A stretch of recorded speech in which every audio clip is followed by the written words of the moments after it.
Hi everyone, Mrs. Wilson here. Happy Friday to you.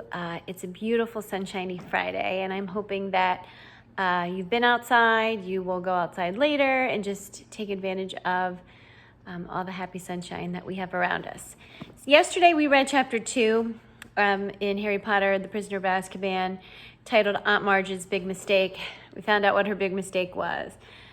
She has been visiting the Dursleys for a week, and throughout her stay has just been absolutely horrible and said the most terribly mean things to Harry about himself, about his parents. And so as a result, and not because Harry, I don't think, wanted to, but because he was pushed to his limits, one night at dinner, he caused her to inflate kind of like a balloon, and as a result knew that he really needed to leave the Dursleys instantly. And so this is how the chapter ended.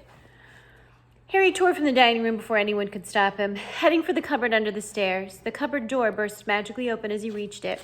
In seconds, he had heaved his trunk to the front door. He sprinted upstairs and threw himself under the bed, wrenching up the loose floorboard, and grabbed the pillowcase full of his books and birthday presents. He wriggled out, seized Hedwig's empty cage, and dashed back downstairs to his trunk, just as Uncle Vernon burst out of the dining room, his trouser legs in bloody tatters. "Come back here," he bellowed. "Come back and put her right." But a reckless rage had come over Harry. He kicked his trunk open, pulled out his wand, and pointed it at Uncle Vernon. "She deserved it," said Harry, breathing very fast. "She deserved what she got. You keep away from me." He fumbled behind him for the next latch on the door. "I'm going," Harry said. "I've had enough." And in the next moment, he was out in the dark, quiet street, heaving his heavy trunk behind him, Hedwig's cage under his arm. And so where will he go? Hogwarts is not open for him to go back to school. Even if he wanted to go to the Weasleys or someplace else, I'm not sure how he would get there. But we shall find out in chapter 3, titled The Night Bus. Harry was several streets away before he collapsed onto a low wall in Magnolia Crescent, panting from the effort of dragging his trunk. He sat quite still, anger still surging through him, listening to the frantic thumping of his heart. But after 10 minutes alone in the dark street, a new emotion overtook him: panic. Whichever way he looked at it, he had never been in a worse fix. He was stranded, quite alone, in the dark Muggle world with absolutely nowhere to go.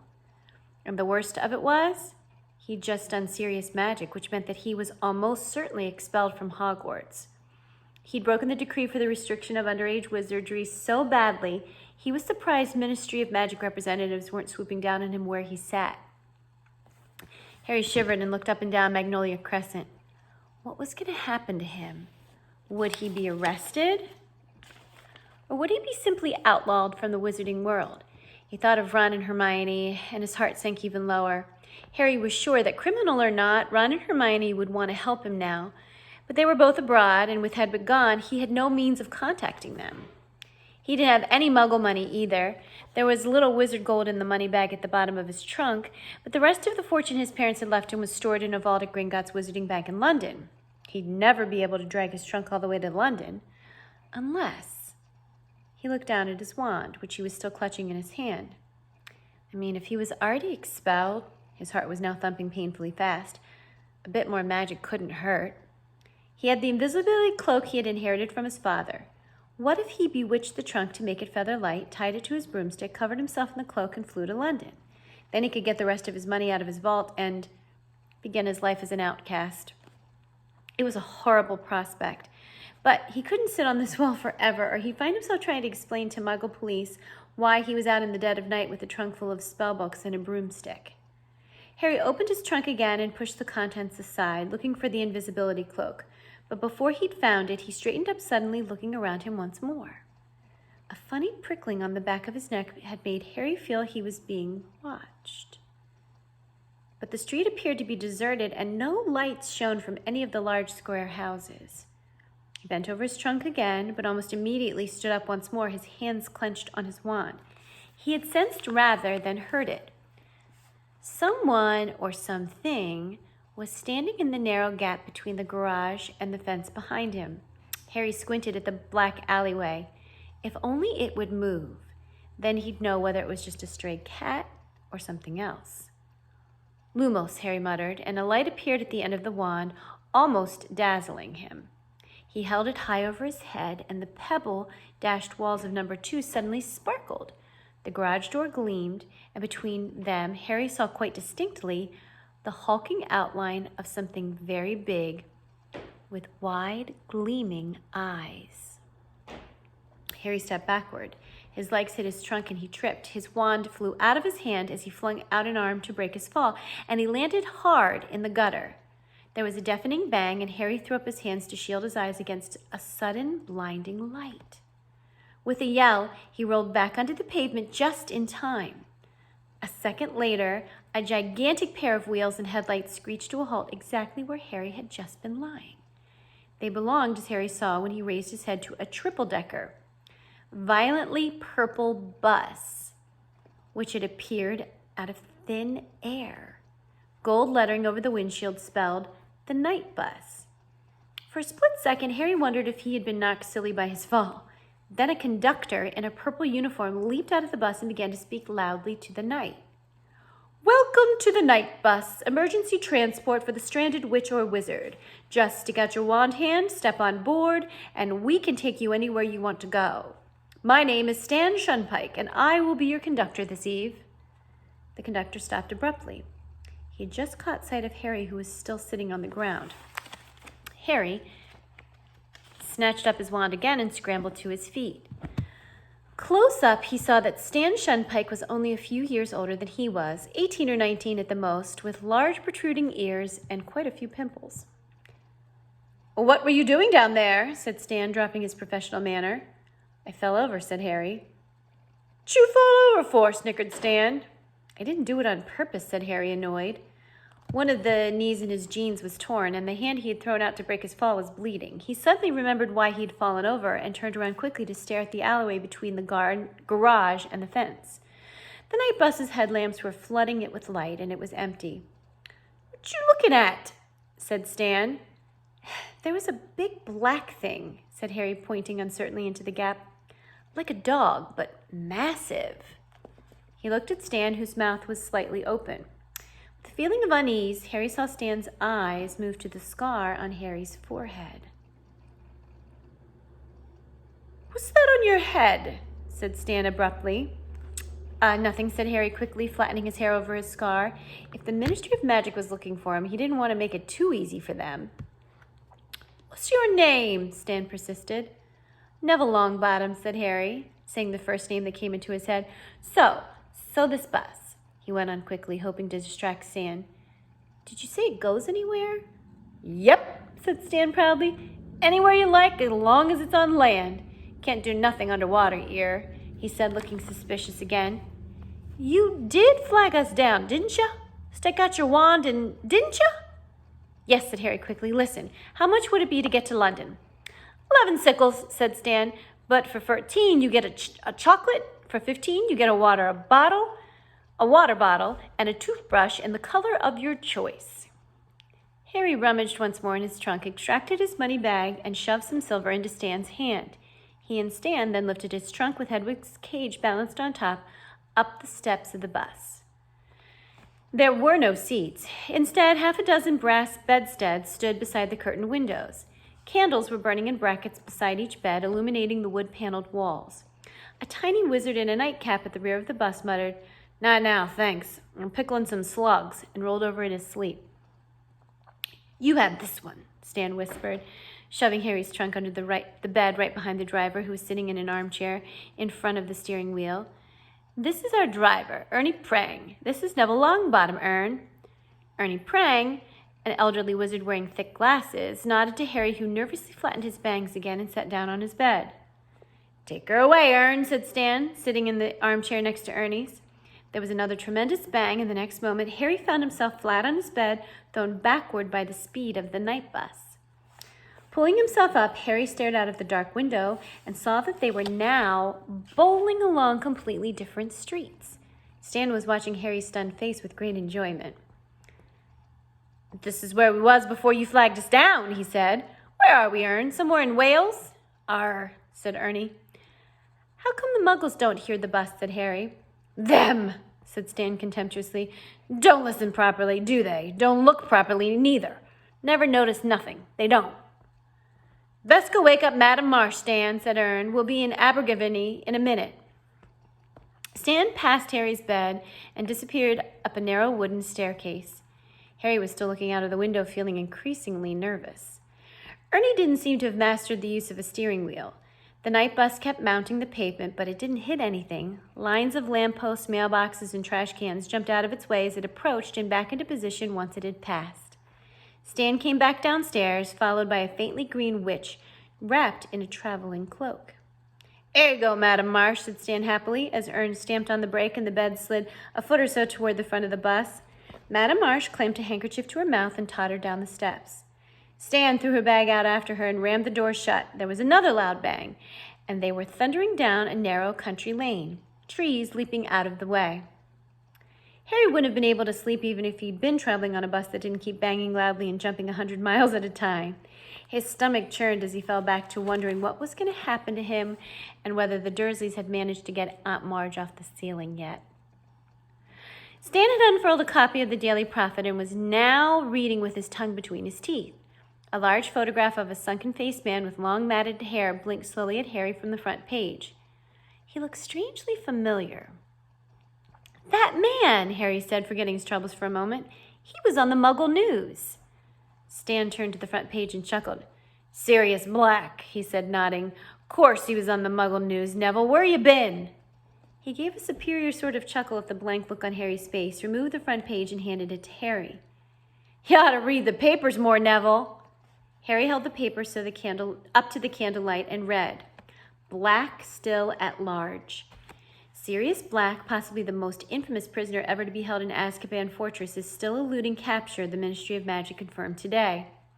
We are doing all that we can to recapture Black, said the Minister of Magic Cornelius Fudge this morning, and we beg the magical community to remain calm. Fudge had been criticized by some members of the International Federation of Warlocks for informing the Muggle Prime Minister of the crisis. Well, really, I had to, don't you know, said an irritable Fudge. Black is mad. He's a danger to anyone who crosses him, magic or Muggle. I have the Prime Minister's assurance that he will not breathe a word of Black's true identity to anyone, and let's face it, who'd believe him if he did? While Muggles have been told that Black is carrying a gun, a kind of metal wand that Muggles use to kill each other, the magical community lives in fear of a massacre like that of 12 years ago when Black murdered 13 people with a single curse. Harry looked into the shadowed eyes of Sirius Black, the only part of the sunken face that seemed alive.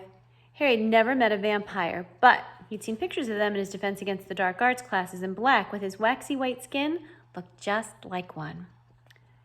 Scary-looking thing, hadn't he? Said Stan, who had been watching Harry read. He murdered 13 people, said Harry, handing the page back to Stan, with one curse? Yep, said Stan. In front of witnesses and all. Broad daylight. Big trouble it caused, didn't it, Ern? Arr, said Ern darkly. Stan swiveled in his armchair, his hand on the back, the better to look at Harry. Black was a big supporter of you-know-who, he said. What, Voldemort? Said Harry, without thinking.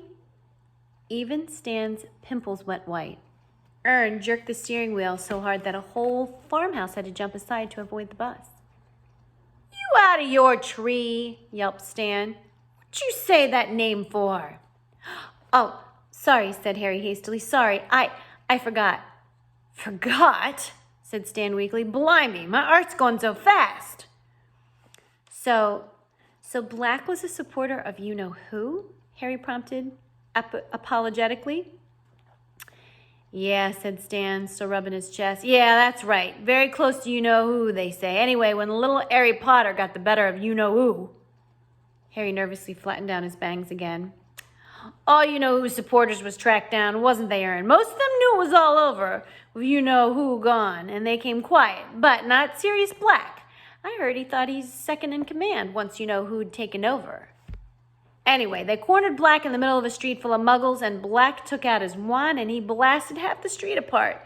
And a wizard got it, and so did a dozen Muggles what got in the way. Horrible, eh? And you know what Black did then? Stan continued in a dramatic whisper. What? Said Harry. Laughed, said Stan. Just stood there and laughed, and when reinforcements from the Ministry of Magic got there, he went with them quiet as anything, still laughing his head off. 'Cause he's mad, isn't he, Ern? Isn't he mad? If he weren't when he went to Azkaban, he will be now, said Ern in a slow voice. I'd blow myself up before I set foot in that place. Serves him right, mind you, after what he did. They had a job covering it up, didn't they, Ern? Stan said. Whole street blown up and all the muggles dead. What was it they said had happened, Ern? Gas explosion, grunted Ernie. Now he's out, said Stan, examining the newspaper picture of Black's gaunt face again. Never been a breakout from Azkaban before, as there, Ern. Beats me how he did it. Frightening, eh? Mind, I don't fancy is chasing him against the Azkaban guards. Eh, Ern? Ernie suddenly shivered. Talk about something else, Stan. There's a good lad. The Azkaban guards give me the collywobbles. Stan put the paper away reluctantly, and Harry leaned against the window of the night bus, feeling worse than ever. He couldn't help imagining what Stan might be telling his passengers in a few nights' time. Hear about that Harry Potter? Blew up his aunt. Well, I had him here on the night bus, didn't we, Ern? He was trying to run for it. Harry, had broken wizard law just like Sirius Black. Was inflating Aunt Marge bad enough to land him in Azkaban? Harry didn't know anything about the wizard prison, though everyone he'd ever heard speak of it did so in the same fearful tone. Hagrid, the Hogwarts gamekeeper, had spent 2 months there only last year. Harry wouldn't soon forget the look of terror on Hagrid's face when he'd been told where he was going, and Hagrid was one of the bravest people Harry knew. The night bus rolled through the darkness, scattering bushes and wastebaskets, telephone booths, and trees, and Harry lay relentless and miserable on his feather bed. After a while, Stan remembered that Harry had paid for hot chocolate, but poured it all over Harry's pillow when the bus moved abruptly from Anglesey to Aberdeen. One by one, wizards and witches in dressing gowns and slippers descended from the upper floors to leave the bus. They all looked very pleased to go. Finally, Harry was the only passenger left. Right then, Neville, said Stan, clapping his hands. Whereabouts in London? Diagon Alley, said Harry. Right-o, said Stan. Hold tight then. Bang. They were thundering along Charing Cross Road. Harry sat up and watched buildings and benches squeezing themselves out of the night bus's way. The sky was getting a little lighter. He would lie low for a couple of hours, go to Gringotts the moment it opened, then set off, where, he didn't know. Ern slammed on the brakes, and the night bus skidded to a halt in front of a small and shabby-looking pub, the Leaky Cauldron, behind which lay the magical entrance to the Diagon Alley. Thanks, said Harry to Ern. He jumped down the steps and helped Stan lower his trunk and Hedwig's cage onto the pavement. Well, said Harry, bye then. But Stan wasn't paying attention. Still standing in the doorway to the bus, he was goggling at the shadowy entrance to the Leaky Cauldron. There you are, Harry, said a voice. Before Harry could turn, he felt a hand on his shoulder. At the same time, Stan shouted, Blimey, Ern, come here, come here. Harry looked up at the owner of the hand on his shoulder and felt a bucket full of ice cascade into his stomach. He had walked right into Cornelius Fudge, the Minister of Magic himself. Stan leaped onto the pavement beside him. Would you call Neville Minister? He said excitedly. Fudge, a portly little man in a long pinstripe cloak, looked cold and exhausted. Neville, he repeated, frowning. This is Harry Potter. I knew it, Stan shouted gleefully. Ern! Guess who Neville is, Ern? He's Harry Potter. I can see his scar. Yes, said Fudge testily. Well, I'm very glad the night bus picked Harry up, but he and I need to step inside the Leaky Cauldron now. Fudge increased the pressure on Harry's shoulder, and Harry found himself being steered inside the pub. A stooping figure bearing a lantern appeared through the door behind the bar. It was Tom, the wise and toothless landlord. You got a minister, said Tom. Will you be wanting anything? Beer? Brandy? Perhaps a pot of tea, said Fudge, who still hadn't let go of Harry. There was loud scraping and puffing from behind them, and Stan and Ern appeared, carrying Harry's trunk and Hedwig's cage and looking around excitedly. How come you didn't tell us who you are, eh, Neville? Said Stan, beaming at Harry, while Ernie's owlish face peered in interestedly over Stan's shoulder. And a private parlor, please, Tom, said Fudge pointedly. Bye, Harry said miserably to Stan and Ern as Tom beckoned Fudge toward the passage that led from the bar. Bye, Neville, called Stan. Fudge marched Harry along the narrow passage after Tom's lantern and then into a small parlor. Tom clicked his fingers, a fire burst into the grate, and he bowed himself out of the room. Sit down, Harry, said Fudge, indicating a chair by the fire. Harry sat down, feeling goosebumps rising up his arms, despite the glow of the fire. Fudge took off his pinstripe cloak and tossed it aside, then hitched up the trousers of his bottle green suit and sat down opposite Harry. I'm Cornelius Fudge, Harry, the Minister of Magic. Harry already knew this, of course. He'd seen Fudge once before, but as he'd been wearing his father's invisibility cloak at the time, Fudge wasn't to know that. Tom, the innkeeper, reappeared, wearing an apron over his nightshirt and bearing a tray of tea and crumpets. He placed the tray on the table between Fudge and Harry and left the parlor, closing the door behind him. Well, Harry, said Fudge, pouring out tea, you've had us all in a right flap, I don't mind telling you, running away from your aunt and uncle's house like that. I'd started to think, but you're safe. That's what matters. Fudge buttered himself a crumpet and pushed the plate toward Harry. Eat, Harry. You look dead on your feet. Now then, you will be pleased to hear that we have dealt with the unfortunate blowing up of Miss Marjorie Dursley. 2 members of the Accidental Magic Reversal Squad were dispatched to Privet Drive a few hours ago. Miss Dursley has been punctured, and her memory has been modified. She has no recollection of the incident at all. So that's that, and no harm done. Fudge smiled at Harry over the rim of his teacup, rather like an uncle surveying a favorite nephew. Harry, who couldn't believe his ears, opened his mouth to speak, couldn't think of anything to say, and closed it again. You're worrying about the reaction of your aunt and uncle, said Fudge. Well, I won't deny that they are extremely angry, Harry, but they are prepared to take you back next summer as long as you stay at Hogwarts for Christmas and Easter holidays. Harry unstuck his throat. I always stay at Hogwarts for Christmas and Easter holidays, he said. I don't ever want to go back to Privet Drive. Now, I'm sure you'll feel differently once you've calmed down, said Fudge in a worried tone. They are your family, after all, and I'm sure you are fond of each other. Very deep down. It didn't occur to Harry to put Fudge right. He was still waiting to hear what was going to happen to him now. So, all that remains, said Fudge, now buttering himself a second crumpet, is to decide where you're going to spend the last 3 weeks of your vacation. I suggest you take a room here at the Leaky Cauldron and... Hang on, blurted Harry. What about my punishment? Fudge blinked. Punishment? I broke the law, Harry said, the decree for the restriction of underage wizardry. Oh, my dear boy, we're not going to punish you for a little thing like that, cried Fudge, waving his crumpet impatiently. It was an accident. We don't send people to Azkaban for just blowing up their aunts. But this didn't tally at all with Harry's past dealings with the Ministry of Magic. Last year, I got an official warning just because a house elf smashed a pudding in my uncle's house, he told Fudge, frowning. The Ministry of Magic said I'd be expelled from Hogwarts if there was any more magic there. Unless Harry's eyes were deceiving him, Fudge was suddenly looking awkward. Well, circumstances change, Harry. We have to take into account, in the present climate. Surely you don't want to be expelled. Of course I don't, said Harry. Well then, what's all the fuss about, laughed Fudge. Now, have a crumpet, Harry, while I go and see if Tom's got a room for you. Fudge strode out of the parlor, and Harry stared after him. There was something extremely odd going on. Why had Fudge been waiting for him at the Leaky Cauldron, if not to punish him for what he'd done? And now Harry came to think of it, surely it wasn't usual for the Minister of Magic himself to get involved in matters of underage magic. Fudge came back, accompanied by Tom the innkeeper.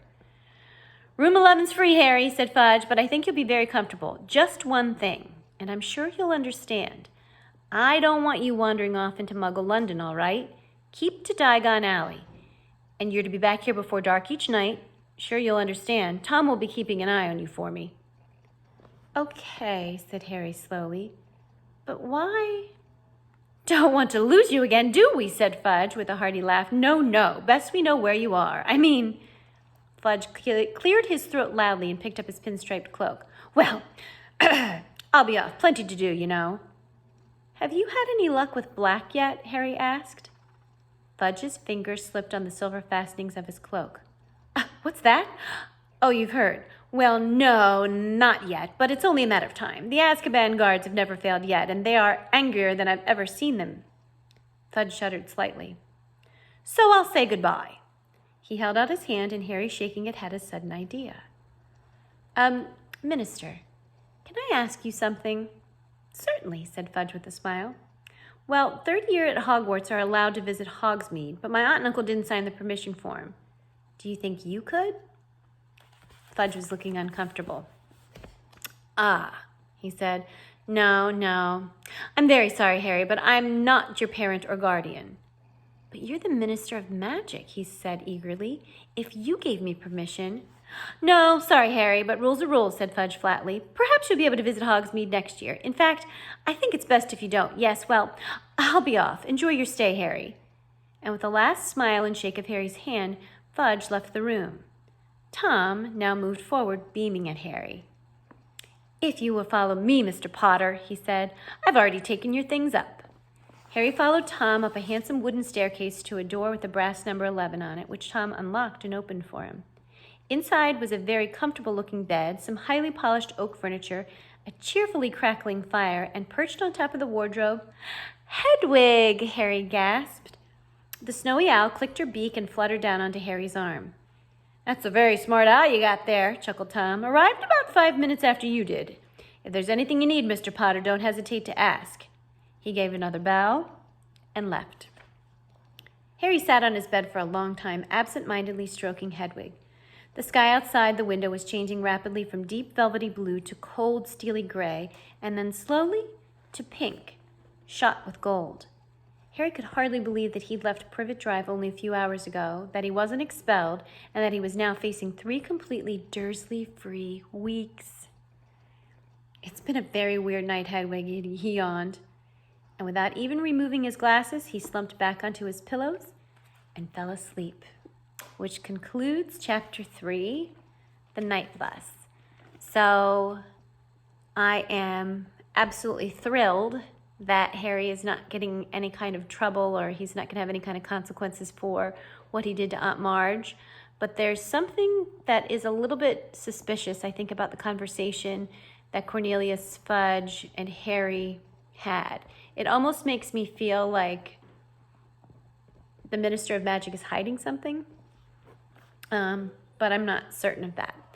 Chapter 4 is titled The Leaky Cauldron, so we know what the Leaky Cauldron is. That's where Harry's going to be spending the next 3 weeks. So obviously something's going to happen there that's meaningful. And so we shall return to Chapter 4 on Monday, and I hope that, again, everyone has a wonderful Friday and a super fantastic weekend, and I can't wait to read with you again soon.